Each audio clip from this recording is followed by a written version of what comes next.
Aperte o cinto e entre no universo nada comum de Freddie Mercury. Nos próximos minutos, você vai conhecer o homem por trás do overbite lendário, entender por que ele jamais tocou na arcada dentária e como isso se conecta ao poder da voz. Vamos revisitar o dia em que um pedestal quebrado virou assinatura de palco, as festas em Munique que parecem fábulas, as sessões com Michael Jackson, que renderam músicas inéditas, e a parceria com Montserrat Caballé, que confundiu rock e ópera. The Royal Ballet, coleção excêntrica, adoração por gatos, Garden Lodge como cenário de cinema e o golpe de mestre no Live Aid. Se você acha que já viu tudo, prepare-se. A cada história, mais uma camada se abre. Vem comigo até o fim. Freddie Mercury nunca coube em molduras. Quem busca esquisitices encontra primeiro o sorriso impossível de ignorar. Ele tinha 4 incisivos extras no maxilar superior, condição rara que empurrou os dentes para frente e criou o overbite, que virou marca registrada. Fred temia mexer nisso porque achava que qualquer correção poderia afetar a ressonância do canto, por isso manteve tudo como era. A explicação mais surpreendente veio anos depois. Um estudo acústico analisou gravações e concluiu que ele provavelmente acionava pregas vestibulares, algo incomum em cantores populares, com um vibrato muito rápido em torno de 7 Hz. Isso ajuda a entender o efeito granulado e poderoso da voz. Independente da arcada dentária, nos bastidores, a relação com os próprios dentes era ambígua. Peter Freestone contou que eles o deixavam inseguro e que, em entrevistas, Fred às vezes cobria a boca com a mão. Mesmo assim, ele preferiu não operar para preservar o timbre que o mundo reconhece de imediato. Outra peculiaridade que nasceu do acaso virou assinatura de palco. Reza a história que, num show do começo da carreira, o pedestal quebrou e sobrou só a parte de cima do microfone. Ele gostou da mobilidade, adotou o meio pedestal e nunca mais largou. A imagem do frontman conduzindo a plateia com aquele meio microfone virou ícone. Antes do mito, havia Farrokh Bulsara, nascido em Stone Town, Zanzibar, filho de pais parsis. A família enviou o garoto para internato na Índia, onde ele estudou piano ainda criança. Em 1964, após a Revolução em Zanzibar, os Bulsara migraram para a Inglaterra. Esse caminho pouco provável, de Zanzibar a Middlesex, ajuda a entender a mistura cultural que ele carregou para o palco. O nome artístico nasceu junto da persona. Há registros de que a palavra Mercury, cantada em My Fairy King, serviu de gatilho para a troca de Bulsara por Mercury. Ele queria algo imediato, majestoso, e decidiu cravar o próprio sobrenome como bandeira estética. Pouca gente lembra que ele se formou em design no Ealing Art College e colocou essa formação em prática na identidade visual da banda. O célebre Queen Crest foi desenhado por ele e combina os signos dos 4 integrantes com um fênix gigantesco pairando sobre o conjunto, tudo pensado para soar heráldico, teatral e grandioso. Outra excentricidade querida pelos fãs mora nos bichanos. Fred tratava os gatos como família. Delilah ganhou música no álbum Inuendo, telefonemas durante as turnês e virou estampa de um colete com retratos dos felinos. Décadas depois, o colete e outras peças foram a leilão, junto da coroa e da capa de shows do lendário piano de Bohemian Rhapsody e até de um pente de bigode da Tiffany. O conjunto revelou o colecionador compulsivo por beleza e humor. Conte nos comentários qual item dos leilões você gostaria de ver de perto e por quê. Se o visual fosse uma religião, Fred era sumo sacerdote. O combo coroa e manto rubro surgiu na turnê Magic, em 1986, usado no final dos shows em God Save the Queen, peça criada com a figurinista Diana Mosley. Hoje, esses itens aparecem nos catálogos da Sotheby's como relíquias de palco. Antes disso, ele já brincava com a elasticidade do corpo em macacões colados e colãs de harlequim. Há exemplares inteiros dessas roupas nos lotes de leilão, incluindo o catsuit listrado com sapatilhas de balé da era News of the World, prova de que a androgenia roqueira dele também era planejamento estético milimétrico. Fred levou essa teatralidade para a dança clássica. Em 7 de outubro de 1979, subiu ao palco com o Royal Ballet no London Coliseum, em uma gala beneficente.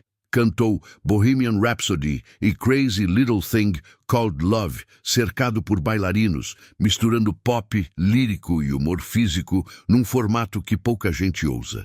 Existem registros e reportagens sobre essa noite memorável. Outra faceta pouco lembrada é o apego à estética japonesa.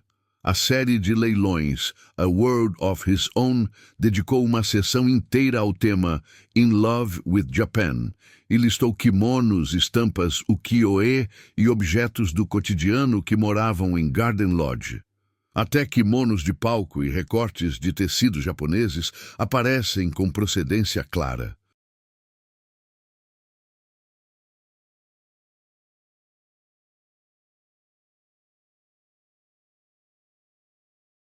E vem o paradoxo delicioso. Ele adorava carrões, mas nunca fez prova para ter habilitação. Passou anos sendo conduzido por motorista em um Rolls Royce, paixão assumida mesmo sem dirigir um único quilômetro. Raridade entre frontmen, essa escolha virou lenda documentada por fontes oficiais e pelo noticiário automotivo.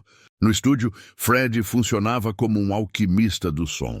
Em Bohemian Rhapsody, a equipe gravou e regravou vozes por semanas, empilhando algo em torno de 160 a quase 200 camadas e fazendo bounces de fitas de 24 trilhas até a 8ª geração. Roy Thomas Baker descreveu a operação como puro excesso calculado, às vezes usando vários estúdios em paralelo e correndo com rolos de fita pela cidade. A sessão de Galileu tomou semanas até soar gigantesca. O oposto do trabalho hercúleo surgiu em Crazy Little Thing Called Love. Mercury compôs a música muito rápido, sentado na banheira de um hotel em Munique, mostrou o esboço ao produtor e gravou logo depois. Foi quando levou a guitarra para o palco em grandes shows, algo incomum para ele. Houve também ousadias visuais que mexeram com o mercado. O clipe de I Want to Break Free, com a banda toda de drag, rendeu rejeição de emissoras nos Estados Unidos e esfriou a presença do Queen por lá, naquela fase. A veia lírica ganhou forma em Barcelona, parceria com Montserrat Caballé. A canção virou hino extraoficial nos Jogos de 1992 e foi usada nas transmissões, já que o dueto ao vivo não aconteceu por causa da morte de Fred no fim de 1991. Depois do adeus, Garden Lodge virou ponto de peregrinação. O muro externo se encheu de mensagens de fãs por décadas até ser limpo alguns anos atrás. Conte nos comentários qual história de estúdio te surpreendeu mais e por qual motivo. As festas viraram um laboratório de exagero e invenção. A mais lembrada é o Black and White Drag Ball, em Munique, na noite do aniversário de 39 anos, registrada no clipe de Living on My Own. O local era o Travesti Club Old Mrs. Henderson, com elenco de celebridades, figurinos absurdos, champanhe e câmera ligada do começo ao fim. O vídeo compila imagens reais desse baile e ajudou a cimentar a lenda do anfitrião que transformava uma boate inteira num teatro delirante. Outra noite que ganhou tamanho de fábula foi a festa de lançamento do álbum Jazz, em Nova Orleans, no Halloween de 1978. O boato mais espalhado fala de anões circulando com bandejas de cocaína equilibradas na cabeça. Rhodes e equipe técnica disseram que isso não ocorreu e que a história virou folclore. Roger Taylor chegou a comentar que havia truques bem mais esquisitos, como um homem deitado sob frios que tremia quando alguém se aproximava da mesa. Há quem sustente a versão contrária. Um relato atribuído ao empresário Jim Beach cita um anão sob uma travessa de fígado e outro levando uma porção de pó, além de uma cenografia que lembrava pântano, com dançarinas e performances variadas. O ponto em comum entre todas as fontes é o excesso planejado, uma espécie de carnaval privado que testava limite estético e senso de humor. Fotos daquele aniversário em Munique, inclusive com a conta do bar, foram parar em leilão, o que ajuda a separar o que é documento do que é lenda. Mesmo quando a memória coletiva inventa, o acervo material confirma o gosto por espetáculo e por colecionar momentos em imagens. Quem vasculha as camadas mais curiosas encontra um Fred colecionador, estrategista de persona e amante de objetos com história.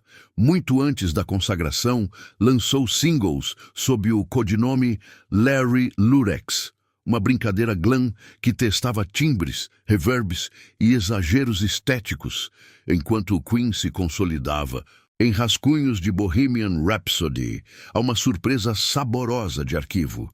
O título Mongolian Rhapsody, riscado e substituído, pista de um processo criativo que mudava de rota no meio da página. Guardava letras em papéis de hotel, envelopes, folhas de estúdio, tudo marcado por caligrafia firme e setinhas que reordenavam versos. A mania de colecionar começou cedo. No internato, montou um álbum de selos que mais tarde foi preservado em museu postal, com carimbos de Zanzibar, Índia e Reino Unido. Adulta, essa vocação virou um acervo exuberante, de porcelanas a art deco, de gravuras japonesas a móveis sob medida, espalhados por Garden Lodge com curadoria própria. Havia miniaturas, leques, kimonos, joias cênicas e objetos do cotidiano com toque de humor, como o famoso pente de bigode de prata. O palco ecoava a casa. Figurinos dialogavam com esse baú de referências e o resultado era uma presença que misturava rei de ópera, atleta de balé e mestre de cerimônias de cabaré. Entre hábitos pouco comuns, obsessão por jogos de palavras e Scrabble nas turnês, sessões de Polaroid para registrar amigos e fantasias de festa, e uma disciplina quase ritual com o piano Yamaha que morava na sala. A legalização do sobrenome artístico consolidou o personagem e a assinatura Mercury passou a estampar de papéis pessoais a partituras. Tudo convergia para o mesmo objetivo: transformar vida diária em espetáculo contínuo, do ateliê doméstico ao estádio lotado. Conte nos comentários qual raridade ou hábito de coleção mais te surpreende e por quê. As colaborações de Fred ampliam o catálogo de histórias estranhas. Em 1983, ele gravou em Ensino com Michael Jackson. Daquelas sessões saíram esboços de There Must Be More to Life Than This, State of Shock e Victory. O encontro tinha tudo para virar um álbum ousado, mas travou por motivos que variam conforme o narrador. Há quem diga que o estúdio virou zoológico doméstico, com a presença de um lhama circulando pela casa. Outros lembram agendas conflitantes, métodos incompatíveis e um clima que desandou. Anos depois, versões dessas faixas ganharam o mundo e confirmaram que a química existiu, só não chegou ao formato sonhado. Outra noite de laboratório aconteceu em Montreux. Bowie apareceu no Mountain Studios e a Jam rendeu o esqueleto de Under Pressure. Cada um escreveu linhas separadas. A linha de baixo hipnótica foi batizada no improviso. E a faixa nasceu da fricção criativa que fez a cidade inteira parecer pequena. Era comum virar a madrugada entre microfones, fita rodando e decisões na pressa. Nada de manual bonitinho de produção. Era caos produtivo, com lampejos de gênio e brigas de ego que terminavam em gargalhadas ou silêncio absoluto. Com a lírica Montserrat Caballé veio outro contraste. Fred a tratava como realeza e preparava encontros como quem organiza uma estreia de ópera no próprio jardim. Ensaios tinham piano afinado de véspera, flores, taças prontas e uma reverência que mesclava fã devoto e parceiro impecável. Rock, operístico e humor conviviam no mesmo salão. No palco, Fred criava um campo magnético. Em 13 de julho de 1985, ele transformou 21 minutos do Live Aid em Wembley, numa aula de controle de multidão, com set compacto e precisão de atleta. A performance é frequentemente listada como a melhor da história do rock ao vivo, e o set foi calculado para não ter respiro. O célebre vocalize I.O. não nasceu em Wembley. Já aparecia anos antes e virou ritual para medir a energia da arena. No Live Aid, aquilo virou telepatia coletiva, com resposta imediata de dezenas de milhares de vozes e o microfone meio pedestal como extensão do corpo. O repertório foi montado como sequência de golpes. Bohemian Rhapsody, em versão enxuta, Radio Gaga, com palmas sincronizadas, Hammer to Fall acelerada, Crazy Little Thing Called Love para mudar textura, We Will Rock You e We Are the Champions para fechar em coro uníssono. Não havia acaso. Cada transição cortava segundos e mantinha a pressão. A estética também ajudou. Regata branca, calça jeans clara, cinto marcante e braçadeira no bíceps criaram um look simples de alto impacto. Junte o piano à direita do palco e a postura felina caminhando até a passarela, e se entende por que as câmeras raramente perdiam o rosto dele. O resultado está em qualquer compilado sério do show. Voz afiada, timing de comediante, físico de bailarino e senso de espetáculo de maestro. Escreva nos comentários qual momento do Live Aid te arrepia mais e por qual motivo. Nos meses finais, a excentricidade virou blindagem estética. No clipe de I'm Going Slightly Mad, filmado em fevereiro de 1991, a equipe criou um mundo surreal, com figurinos de Diana Mosley, Bananas como peruca, John Deacon de bobo da corte e Brian May vestido de pinguim. O preto e branco, a maquiagem pesada e a mise-en-scène ajudaram a esconder a fragilidade física, enquanto Fred seguia mandando no set com humor e precisão. Em 30 de maio de 1991, ele encarou a câmera em These Are the Days of Our Lives. O vídeo foi lançado em preto e branco para não expor o desgaste da doença. Fred usou um colete estampado com gatos e encerrou olhando direto para a lente com o sussurro I Still Love You, a última aparição registrada em vídeo. Brian May não estava em Londres no dia da filmagem e foi inserido depois. Pouco antes, no estúdio, Fred deixou as derradeiras linhas de Mother Love. Ele gravou 2 das 3 estrofes e já não tinha forças para a última. Brian May completou o verso final anos depois, e a faixa entrou no álbum póstumo Made in Heaven. No dia 23 de novembro de 1991, veio o comunicado que calou os boatos. Fred confirmou ser HIV positivo e ter AIDS. 24 horas depois, em 24 de novembro, morreu por complicações de broncopneumonia. O choque global transformou aquele fim de semana em marco da cultura pop e da história da doença. Por desejo dele, Mary Austin guardou as cinzas e levou a um local desconhecido, mantido em sigilo até hoje. O mistério virou parte do mito. Conte nos comentários qual dessas cenas finais mais mexe com você e por quê. O pós-vida artístico de Fred virou um mosaico de excentricidades preservadas. Garden Lodge funcionou como cápsula do tempo, com porcelanas, ukiyo-e, móveis sob medida e pilhas de polaroids que mostravam um anfitrião que encenava o cotidiano. A mesma mente que planejava coroas e mantos para o palco organizava jantares temáticos em casa, com trilha, luz e figurino. O humor camp aparece no clipe The Great Pretender, onde ele ri de si mesmo, exagera perucas, escadas e cenários, como se estivesse desmontando o mito com as próprias mãos. Era teatro contínuo, de estúdio à sala de estar. O legado institucional seguiu outro caminho. Brian May, Roger Taylor e Jim Beach criaram a Mercury Phoenix Trust para financiar projetos de combate ao HIV e à AIDS em vários países. O impacto cultural foi enorme. Shows tributo, relançamentos, filmes, exposições e leilões mostraram que a arte de acumular memórias virou fonte para novas narrativas. O mundo descobriu listas de compras com anotações perfeccionistas, rabiscos de letras, rascunhos com palavras trocadas e objetos triviais que, na mão dele, ganhavam um brilho de cena. Até os gatos entraram na história com roupas, pinturas e dedicatórias. As tais bizarrices acabam formadas por 3 eixos. Primeiro, o corpo como instrumento singular, com dentes que ele se recusou a corrigir. Depois, a persona em trânsito, metade atleta de balé, metade mestre de cerimônias, sempre com o meio pedestal de microfone como extensão do corpo.